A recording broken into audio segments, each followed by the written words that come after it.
2026 release ചെയ്തിട്ടുള്ള തമിഴ് സിനിമകളിൽ release ആവുന്നതിന് മുമ്പ് തന്നെ ഇൻഡസ്ട്രിയുടെ അകത്ത് തന്നെ ഒരു നല്ല രീതിയിലുള്ള ഒരു പോസിറ്റീവ് വേർഡ് ഓഫ് മൗത്ത് ഒക്കെ ഉള്ള, അതായത് ഈ റിലീസ് ആവുന്നതിന് മുമ്പ് തന്നെ ടേബിൾ പ്രോഫിറ്റ് ആയിട്ടുള്ള നല്ല ടോക്കും കാര്യങ്ങളൊക്കെ ഉള്ള സിനിമ മൂന്നെണ്ണമായിരുന്നു. അതൊന്ന് വിത്ത് ലവ് എന്നുള്ള സിനിമയായിരുന്നു. വിത്ത് ലവ് ആക്ച്വലി നല്ല രീതിയിൽ ഹിറ്റായി മാറി. രണ്ടാമത്തെ സിനിമ എന്ന് പറയുന്നത് തായ്ക്കിഴവിയാണ്.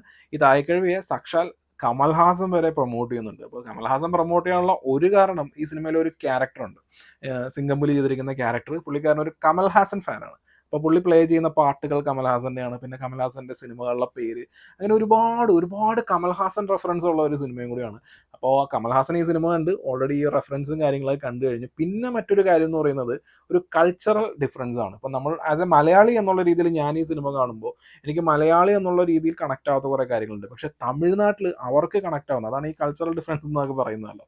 അപ്പോൾ അതിനകത്ത് വരുന്ന കുറേ സംഭവങ്ങൾ ഇതിനകത്തുണ്ട്. അപ്പോൾ അത് നല്ല രീതിയിൽ കണക്ട് ആയതുകൊണ്ടാണ് ഈ തായ്ക്കിഴവി എന്ന് പറയുന്ന ഈ സിനിമ 9 കോടിയാണ് ഈ സിനിമയുടെ ബഡ്ജറ്റ്. കാരണം രാധിക ശരത് കുമാർ അങ്ങനെ വലിയ സ്റ്റാർ കാസ്റ്റ് ഒന്നും ഇല്ലല്ലോ ഈ പടത്തിൽ.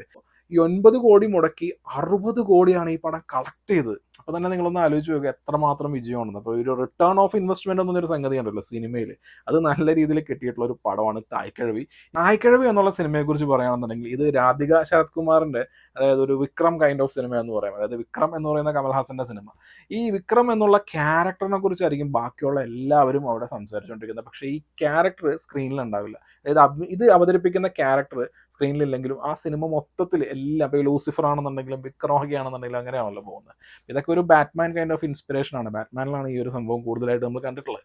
അപ്പോൾ അങ്ങനെയുള്ള ഒരു സിനിമയാണ് തായ്ക്കിഴവി എന്ന് പറയുന്നത്. കാരണം രാധിക ശരത് കുമാറിന്റെ ഈ ഒരു ക്യാരക്ടറിന് അധികം സ്ക്രീൻ സ്പേസ് കാര്യങ്ങളൊന്നുമില്ല, നമ്മൾ ആ സ്ക്രീനിൽ ഉണ്ടാവില്ല. പക്ഷേ ഈ ക്യാരക്ടർ ആയിരിക്കും ഫുള്ള് ആ പടത്തിൽ ത്രൂ ഔട്ട് ഓടിക്കൊണ്ടിരിക്കുന്നത്.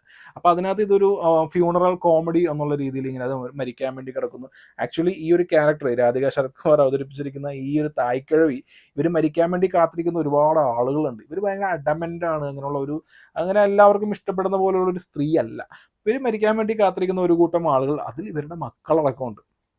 സ്വാഭാവികമായിട്ടും ഇവർ മരിച്ചു കഴിഞ്ഞിട്ടുണ്ടെങ്കിൽ കിട്ടുന്ന ഫിനാൻഷ്യൽ ബെനിഫിറ്റ് ആണ് ഇവരുടെ ലക്ഷ്യം. അപ്പോൾ നമ്മൾ ഈ ഒരു കൈൻഡ് ഓഫ് സിനിമകൾ ഒരുപാട് കണ്ടിട്ടുണ്ട്. ഈ ഫിനാൻഷ്യൽ ബെനിഫിറ്റിന് വേണ്ടി എപ്പോൾ മരിക്കും. എനിക്ക് തോന്നുന്നു 2025 ഈ ഫ്യൂണറൽ കോമഡി എന്നുള്ള രീതിയിൽ ഒരുപാട് സിനിമകൾ പല ഭാഷകളിലൊക്കെ വന്നിരുന്നു. അപ്പം അങ്ങനെ നോക്കുമ്പോൾ അതിനകത്ത് കുറച്ച് അത്യാവശ്യം ഹിലേരിയസ് ആയിട്ടുള്ള കോമഡി സീക്വൻസും കാര്യങ്ങളുണ്ട്. അതിനകത്ത് സിംഗംപുലി ആ ഒരു കമൽഹാസൻ റെഫറൻസിൽ പാട്ട് വെക്കുന്ന സീക്വൻസും കാര്യങ്ങളൊക്കെ, അതൊക്കെ അത്യാവശ്യം കുഴപ്പമില്ലായിരുന്നു. പിന്നെ അതിനകത്തൊരു മരുമകൻ, അതായത് രാധിക ശരത് കുമാറിനെ മരുമകനായിട്ട് അഭിനയിക്കുന്ന ഒരു ക്യാരക്ടർ ഉണ്ട്. ഇളവരസാന്ന് തോന്നുന്നു, ഇളവരസ് അല്ലല്ലോ, പുള്ളിയുടെ പേരെനിക്ക് കിട്ടുന്നില്ല.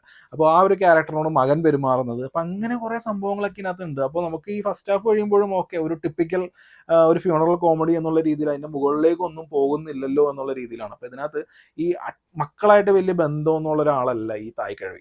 ഈ തായ്ക്കിഴവി മരിക്കണം എന്ന് ആഗ്രഹിക്കുന്ന ഈ മക്കളുണ്ടല്ലോ, ഈ മക്കളുടെ മനസ്സ് മാറണം. ഇങ്ങനെയുള്ള സിനിമകൾ. കാരണം ഇതെല്ലാം ഒക്കെ ഇത്ര ദുഷ്ടമനസ്സിൽ തന്നെ പോട്ടെ, അല്ലെങ്കിൽ ഈ ഒരു കിഴവി മരിക്കട്ടെ എന്നൊന്നും ആഗ്രഹിക്കരുതല്ലോ. ഈ സിനിമ ഒരു കോമഡി ഫിലിമാണല്ലോ. അപ്പോൾ ഇതിന് മനസ്സ് മാറാൻ വേണ്ടിയിട്ടുള്ള, അതിനുവേണ്ടി വരുന്ന കുറേ കാര്യങ്ങൾ, ഇതിലൊക്കെ നമുക്കൊരു കൾച്ചറൽ ഡിഫറൻസ് നമുക്ക് ഫീൽ ചെയ്യും. പിന്നെ ഈ സിനിമ അൾട്ടിമേറ്റ്ലി പറയുന്നത് വുമൺ എംപവർമെൻ്റ് ആണ്. അതായത് സ്ത്രീകൾ സ്വന്തം കാലിൽ നിൽക്കണം, അവർക്ക് ഫിനാൻഷ്യൽ സ്റ്റെബിലിറ്റി വേണം എന്നുള്ള സിനിമയാണ് ഈ സിനിമ അൾട്ടിമേറ്റ്ലി പറയുന്നത്. ഒരു വളരെ നല്ല കാര്യമാണ്. പക്ഷേ നിങ്ങൾ ശ്രദ്ധിച്ചിട്ടുണ്ടോ എന്ന് അറിയില്ല, കേരളം തമിഴ്നാട് നമ്മളൊരു ഡിഫറൻസ് നോക്കുകയാണെന്നുണ്ടെങ്കിൽ എത്ര കഠിനമായിട്ടുള്ള ജോലി, അതായത് കൂലിപ്പണിക്കൊക്കെ പോകുന്ന തമിഴ് സ്ത്രീകളെ നമുക്ക് കാണാം. അപ്പം എൻ്റെയൊക്കെ ചെറുപ്പത്തിൽ ഈ കാക്കനാട് ഏരിയയിലൊക്കെ ഇപ്പോഴും അങ്ങനെ തന്നെയാണ്. രാവിലെ 8 മണിക്ക് ഈ ഒരു കൊളുത്തുവേല എന്ന് ഒരു പറയും. അപ്പോൾ ഈ കൊളുത്തുവേലയ്ക്ക് പോകുന്ന, അതായത് കൂലിപ്പണിക്ക് പോകുന്ന ഈ തമിഴ് സ്ത്രീകൾ ഇഷ്ടം പോലെ ഉണ്ട്. അപ്പോൾ എല്ലാവരും ജോലിയെടുത്ത് അങ്ങനെ കുടുംബം നോക്കുന്ന ആളുകളൊക്കെ തന്നെയാണ് തമിഴ് സ്ത്രീകൾ പൊതുവെ. എനിക്ക് തോന്നുന്നു നമ്മളിപ്പോൾ തമിഴ്നാട്ടിൽ ഏതെങ്കിലും ഒരു സ്ഥലത്ത് പോയി കഴിഞ്ഞിട്ടുണ്ടെങ്കിൽ ഈ കൂലിപ്പണി അടക്കം എന്ത് ജോലിയാണെന്നുണ്ടെങ്കിലും അവിടെ ഇഷ്ടംപോലെ സ്ത്രീകൾ നല്ല രീതിയിൽ പണിയെടുക്കുന്നതാണ്. അല്ലാതെ ഹൗസ് വൈഫ് എന്നുള്ള രീതിയിൽ ഒതുങ്ങി വീട്ടിലെ കാര്യങ്ങൾ മാത്രം നോക്കുന്ന സ്ത്രീകൾ കമ്പാരിറ്റീവ്ലി കുറവുള്ള ഒരു സ്ഥലമാണ് തമിഴ്നാട്. അവിടെയാണ് ഈ വുമൺ എംപവർമെന്റിന്റെ കാര്യം പറയുന്നത്. ആക്ച്വലി പണിയെടുത്ത് കാശുണ്ടാക്കിയാൽ പോലും ആ കാശ് എങ്ങനെ ബുദ്ധിപൂർവ്വം സ്വരുക്കൂട്ടി വെച്ച് ഉപയോഗിക്കാം എന്നുള്ളതിനെ കുറിച്ചാണ് ഈ സിനിമ പറയുന്നത്. അത് അവരുടെ ആ ഒരു കൾച്ചറൽ ആ ഒരു ഇമ്പാക്റ്റ് നോക്കുകയാണെന്നുണ്ടെങ്കിൽ വളരെ പോസിറ്റീവായിട്ടുള്ള ഒരു കാര്യമാണ്. ആ പോസിറ്റീവായിട്ടുള്ള കാര്യമായിരിക്കാം ഈ സിനിമയെ ബാക്കിയുള്ളവർക്ക് ആകർഷിച്ചിരിക്കുന്നത്. കാരണം എല്ലാവരും പണിയെടുക്കുന്ന ആളുകളാണ്, പക്ഷേ കാശ് എങ്ങനെ ബുദ്ധിപൂർവ്വം സേവ് ചെയ്ത് വെക്കണമെന്ന് അറിയില്ല. അപ്പം അത് പറഞ്ഞു തരുന്ന ഒരാളാണ് ഈ പറയുന്ന പാട്ടി. അപ്പോൾ ഈ പാട്ടി, അതായത് തായ്ക്കിഴവി, അപ്പോൾ ഈ തായ്ക്കിഴവിയുടെ ഈ അട്രോസിറ്റീസ്, ബാക്കിയുള്ള എല്ലാ അട്രോസിറ്റീസും കാര്യങ്ങളെല്ലാം നമ്മൾ സഹിക്കണം. പക്ഷേ അവസാനമാകുമ്പോഴേക്കും ഇവർ വലിയൊരാളാണ് ആ രീതിയിൽ. ഇപ്പോൾ നമ്മൾ ഇതുപോലുള്ള ഒരുപാട് സിനിമകൾ കണ്ടിട്ടുണ്ട്. ഒരുപാട് സിനിമകളൊക്കെ ട്രോൾ മെറ്റീരിയൽ ആയിട്ടുണ്ട്. ഇപ്പോൾ ഡോണൊക്കെ ഒരു 2 കൊല്ലത്തിനുള്ളിൽ തന്നെ വലിയ ട്രോൾ മെറ്റീരിയൽ ആയിട്ട് മാറി. അതിനകത്ത് സമുദ്രഖനിയുടെ ആ ഒരു ക്യാരക്ടർ എനിക്ക് റിലീസ് ടൈമിൽ തന്നെ അത്യാവശ്യം നല്ല രീതിയിൽ പറയുന്നുണ്ടായിരുന്നു. ഈ സിനിമ എന്ന് പറയുന്നത് തമിഴ്നാട്ടിൽ ഒരുപാട് തായ്ക്കിഴവികളുണ്ട്. അപ്പോൾ അവരെയൊക്കെ ഒരു ഗ്ലോറിഫൈ ചെയ്യുന്ന ഒരു ഐറ്റം ആണോ എന്നുള്ളൊരു തോന്നൽ നമുക്കുണ്ടാക്കും. അൾട്ടിമേറ്റ്ലി അതവർ ചെയ്യുന്നുണ്ട്. പക്ഷേ ഇതിനകത്ത് പറയുന്നതിന് ഈ പോസിറ്റീവ് സൈഡ് ഈ ഒരു കാര്യമുണ്ട്. ഈ വുമൺ എംപവർമെന്റ് എന്ന് പറയുന്ന ഒരു പോസിറ്റീവ് സൈഡ് ഉള്ളതുകൊണ്ട് തന്നെ പാസ് മാർക്ക് മേടിച്ചു പോകുന്ന ഒരു സിനിമയാണ് തായ്ക്കിഴവി. പക്ഷേ ഞാൻ ഈ പറഞ്ഞ കൾച്ചറൽ ഡിഫറൻസ് അത് നമ്മൾ മലയാളികളും തമിഴന്മാരും തമ്മിൽ ഉള്ളതുകൊണ്ട് തന്നെ നമുക്ക് ഈ സിനിമ കാണുമ്പോൾ ഈ സിനിമയിൽ കാര്യമായിട്ടൊന്നും ഇല്ലല്ലോ എന്നുള്ളൊരു തോന്നൽ നോക്കും. കാര്യം 9 കോടി മുടക്കി 60 കോടിയോളമൊക്കെ കളക്ട് ചെയ്യാൻ പറ്റുന്ന, റിലീസിന് മുമ്പ് OTT അടക്കം എല്ലാ ഡീലും സൈൻ ആയിട്ടുള്ള ഒരു ടേബിൾ പ്രോഫിറ്റ് ആയിട്ടുള്ള വന്ന സിനിമ ഈ സിനിമയിൽ എന്തിരിക്കുന്നു എന്ന് നമുക്ക് ചിലപ്പോൾ തോന്നാം. അതാണ് ഈ കൾച്ചറൽ ഡിഫറൻസ് എന്ന് പറയുന്നത്. ആസ് എ ഹോൾ ഒരു മലയാളി എന്നുള്ള രീതിയിൽ തായ്ക്കിഴവി എന്നുള്ള സിനിമയ്ക്ക് വേണ്ടി ഒരു 2 മണിക്കൂറൊക്കെ നിങ്ങൾ സ്പെൻഡ് ചെയ്യാൻ ഉദ്ദേശിക്കുകയാണെന്നുണ്ടെങ്കിൽ ചുമ്മാ ഒന്ന് കണ്ടിരിക്കാവുന്ന ഒരു പടം. ഇതിൻ്റെ ക്ലൈമാക്സ് ഒക്കെ ആകുമ്പോഴേക്കും ഈ പറയുന്ന വുമൺ എംപവർമെന്റിന്റെ മെസ്സേജ് സംഭവങ്ങളൊക്കെ തന്നെയാണ്. അതിന് മുമ്പോട്ട് പോകുകയാണെന്നുണ്ടെങ്കിൽ 1-2 വർക്കാവുന്ന കുറച്ച് കോമഡീസും കാര്യങ്ങളും ഉണ്ടാവും. ഒരു സാധാരണ ഒരു ആവറേജ് ഫിലിം, അത്രേ ഉള്ളൂ.